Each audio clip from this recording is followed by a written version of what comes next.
संज्ञा किसे कहते हैं? किसी प्राणी, वस्तु, स्थान और भाव के नाम को संज्ञा कहते हैं। संज्ञा का कितना भेद? 5 भेद। कौन कौन? व्यक्तिवाचक, जातिवाचक, भाववाचक, स्वयंवाचक, द्रववाचक। द्रववाचक। व्यक्तिवाचक संज्ञा किसको बोलेंगे? किसी विशेष प्राणी, स्थान या वस्तु के नाम को व्यक्तिवाचक संज्ञा कहते हैं। और द्रववाचक संज्ञा किसको बोलेंगे? जिन वस्तुओं को नापा और तोला जा सके उसे द्रववाचक संज्ञा कहते हैं। और भाववाचक संज्ञा किसको बोलेंगे? जिस संज्ञा से किसी व्यक्ति के गुण धर्म और स्वभाव का बोध हो उसे द्रववाचक संज्ञा कहते हैं। भाववाचक। क्या बोलेंगे?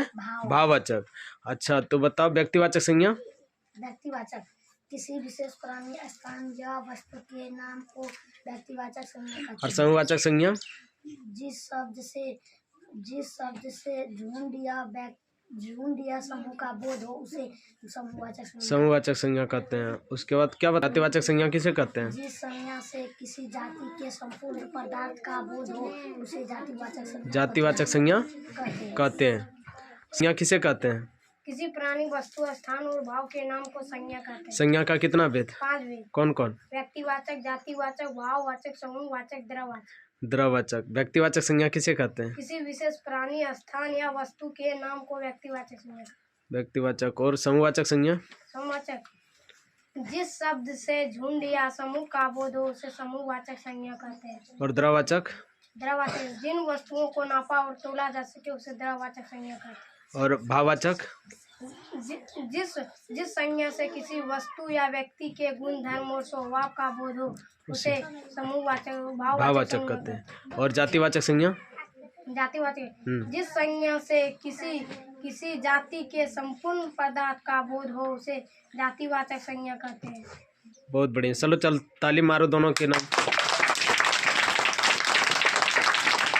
किसे कहते हैं? किसी प्राणी, वस्तु, स्थान और भाव के नाम को संज्ञा कहते हैं। संज्ञा का कितना भेद? 5 भेद। कौन कौन? व्यक्तिवाचक, जातिवाचक, भाववाचक, समूहवाचक, द्रववाचक। द्रववाचक। व्यक्तिवाचक संज्ञा किसे कहते हैं? किसी विशेष प्राणी, वस्तु, स्थान और भाव के नाम नहीं प्राणी, स्थान या वस्तु के नाम को व्यक्तिवाचक संज्ञा कहते हैं। ठीक। जातिवाचक संज्ञा?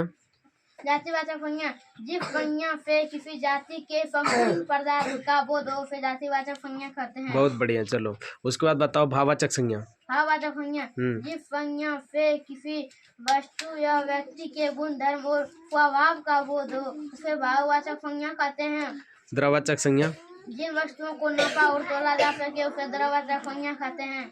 वाचक संज्ञा जिस शब्द से झुंड या समूह का बोध हो उसे समूहवाचक संज्ञा कहते हैं।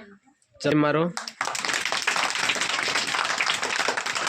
ये सब ऐसा बच्चा है जो कि पूरा फुल्ली जो है पढ़ के आता है। संज्ञा किसे कहते हैं? किसी प्राणी, वस्तु, स्थान और भाव के नाम को संज्ञा कहते हैं। संज्ञा का कितना भेद?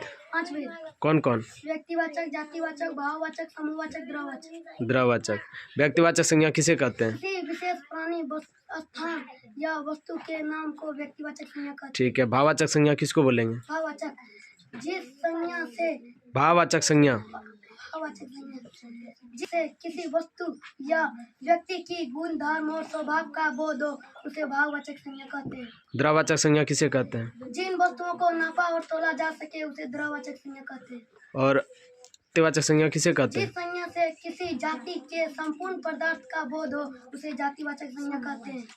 उसके बाद समूहवाचक संज्ञा जिस शब्द से झुंड या समूह का बोध हो उसे समूहवाचक संज्ञा कहते हैं। हो गया कहते हैं। किसी वस्तु या स्थान, किसी प्राणी, वस्तु, स्थान और भाव के नाम को संज्ञा कहते हैं। संज्ञा का कितना भेद? 5 भेद। कौन कौन? व्यक्तिवाचक, जातिवाचक, समूहवाचक, द्रववाचक, भाववाचक। व्यक्तिवाचक संज्ञा किसे कहते हैं? किसी विशेष प्राणी, वस्तु, स्थान और भाव के नाम को व्यक्तिवाचक संज्ञा विशेष प्राणी, वस्तु या का व्यवस्था का नियम किसे बोलेंगे? लास्ट में किसी भी संख्या का इकाई अंक 0 हो या 2 हो या 4 हो या 6 हो वह संख्या 2 से पूर्णतः विभक्त होगा।